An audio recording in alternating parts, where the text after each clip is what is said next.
I know somebody says see a crime to give five, and let me tell you. Let me just tell you the way I look at it. Right. Let me give you two examples. So, if a company acquires a privately owned business, not publicly traded, I can guarantee you. I'll give you an example. One of my clients, they absorbed three oil and gas subsidiaries, small company, small relatively, right? It's still each one of them was still about $2 billion, $3 billion company. So they are relatively small compared to the big guy, but they acquired these three subsidiaries.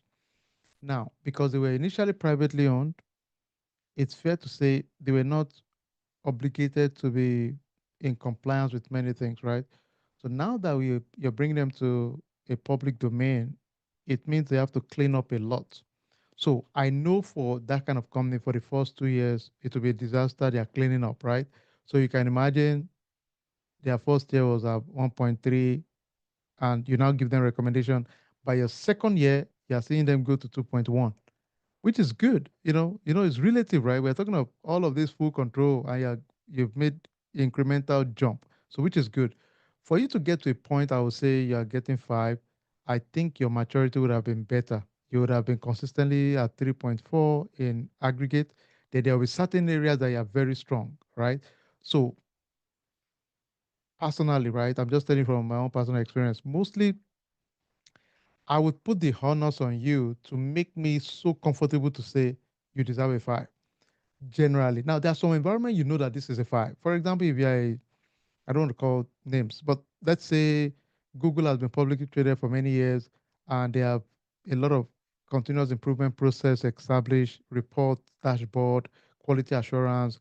They are analyzing all their reports quarterly. They are doing assessment, blah, blah, blah. So, in that kind of scenario, they will probably they are more matured. Certain areas of their business line would be easy to justify pi because they have continuous process improvement within that domain area. So I can justify it. But the way I look at it is it's you. Can you, in good faith, think like a lawyer and say, if I'm representing this client, can I defend it? Because in your case, we can't be too nice for one reason. If the external, nothing is as horrible as you didn't call your team out, then an external person comes in to call them out. So it makes all of you look awkward, right? So I would rather play that, especially if you're internal, you want to play that role to be a little bit, and you tell your team ahead of time, listen, guys, well, external guys are coming in, they're going to chew us, so I'll be very, very picky on my stuff. So they will know that, okay, I'm in for all of us. So I'm going to be very picky because we will all look horrible if external guys come and chew us. So let's chew each other and just be critical of our process and improve it. If you see somebody has a conviction to feel this area they are very good, that's fine. But they would have to, it's now on them to make you say, okay, you're right. You're doing extra work, you're doing extra things. Then I would have no choice but to say, okay, oh yeah, okay, that's fine. And if it is one or two areas, I know on the aggregate it will not change a lot anyway. So I won't argue. Oh, okay, you want a five there? Okay, take a five. But there are places that I know you are two, one, two. So I know on the aggregate, you're really going to be in trouble anyway. So I can compromise when I know, okay, well, it's reasonable. So that's why I look at it. Just make sure it's reasonable and you can be comfortable to defend it in your mind. Say, if I was defending this score, can I defend it? That's all. If you can tell me yes, and you have sometimes you want to get somebody to five, you will tell them, can you give me this additional documentation? They say, oh yeah, we have it. Okay, fine. When you give it to me, then I know, okay, this makes my case. That's all. I'll say, can you please give me this additional documentation? They'll give it to me. Then I was okay, got it. I'm good. Then I'll just give it to them. So it's easy, no big deal. Another thing, thank you for calling that out. Um, Mm. no, we're not looking at tools, man. This guy is, yeah, serious. That's it. You're a serious person. I like it. CrowdStrike is a different tool. It's a tool now. You go and learn the tool. So you want to do a CrowdStrike class, go and take a class on CrowdStrike. You want to take a class on SalesPoint, you can take it. We can bring people to teach that for you guys if you want to learn it, but it's not a class for tool. We're going to learn one eGRC tool called Risk Rhino. All of you should have had access to Risk Rhino, and it's not a scam. It's one of our vendors we use. So we would have you log in. We have some exercises there. And the reason we use it, I'll be transparent, it's not like it's not like Acha, it's not like your risk lens. They are similar, but, and there's so many tools out there today, really.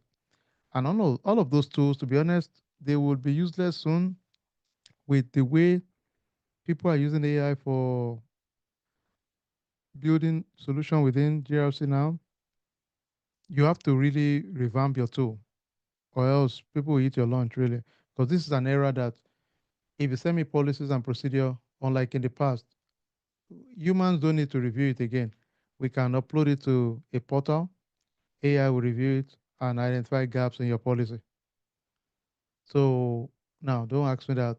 Doesn't mean we are useless. No, it only means that there will be tools now that we can use to clean up faster, to do your assessment faster. So make sure you have, but we are not touching any tool, MDR tools, SIM tool. It's not designed for that. Now we have a class called Cyber Deep. That class learns tools. You learn how to analyze log, Wireshark. You use Nexus. Make sure you take those kind of class to just not to make you a technical person, but just to know how to use tools. I mean, um, take all our programs because it will open your eyes to what the technical guys do. So when you speak to them, you speak intelligent to them. That's the whole idea. Remember again, there's no end to this learning game. It's just so much. So that's why we don't touch tools. If you take CrowdStrike, then what makes me not touch SailPoint? What makes me not touch, Exabeam or Fortinet? There are so many tools out there, right? There are too many out there. If you go to RSA conference, we have thousands of vendors. So which of the vendors are you going to touch? Then do we know the one your clients will use? We don't, right? So I don't care too much about tools, to be honest. Understand the system, the process. If there is a tool used by a company and you want to be an administrator of the tool, that's a different conversation. Then go and learn that tool. There are so many of them anyway. All right, let's another one. Can we modify report after receiving request evidence and then change? Oh yeah, oh yeah, oh yeah. Remember again, one thing you should remember, ladies and gentlemen, we'll be out of here now. Every one of these things we use, all the assessment you're doing, beside your manager or your senior manager and director, they'll probably look at it once they approve it. After 6 months, another year, cycle is over it. So it's not going to be, it's just going to be seen once and before the final report. But you have the power to make changes before your final report. Based on additional evidence, knowledge, you can always make a change. Nobody's going to stop you because you have additional information. Okay, let me take it back. As long as it's before the deadline for submission of, sometimes there are deadline for submission for reporting sake. In those cases, yes, you have to submit for. And what I recommend is when you do any assessment, always tell them you must say this to in your email or whatever. You tell them, listen, every evidence, every response should be provided before this date. If it's not provided, we'll make an assumption it's not available and would score it accordingly. That's it. So you put the pressure on them. If they don't provide it before that day, it's fair to say you probably don't have it. So I will just make a decision that you don't have it. That's all. Now you might come back and bitch and get angry and say, well, I'll say, well, remember I told you if I don't see it, it's as good as it does not exist because you didn't provide it. Simple. So that's easy. All right. Hopefully that was helpful. And thank you all. Keep grinding, keep pushing. I'll see you all on Saturday.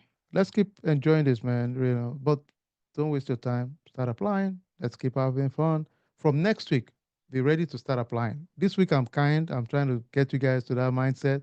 Next week, I'll be a bulldog, just telling you guys start applying, start applying. Let's try, make mistake, push one or two resume out there. Let's start sampling the waters. Okay, you don't have to apply to 100 yet, but at least within next week, each one of us commit to minimum of 10 job application thrown out there.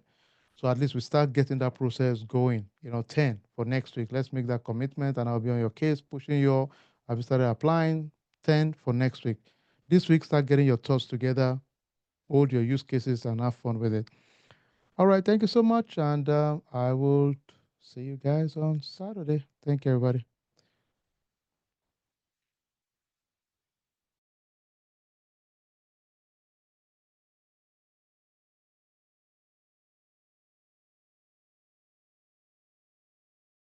Embrace the tempo, let your dreams take storm. Rise up.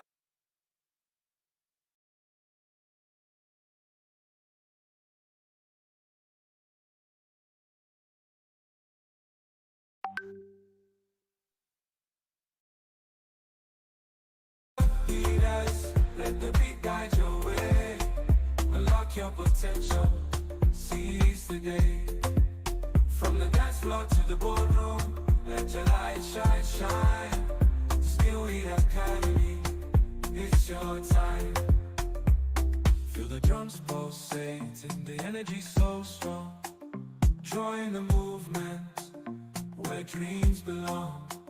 From Lagos to Nairobi, hear the call. Skillweed Academy, break down the walls. Rise up, leaders, let the beat guide your way. Unlock your potential, seize the day. From the dance floor to the boardroom, let your light shine, shine. Skillweed Academy, it's your time.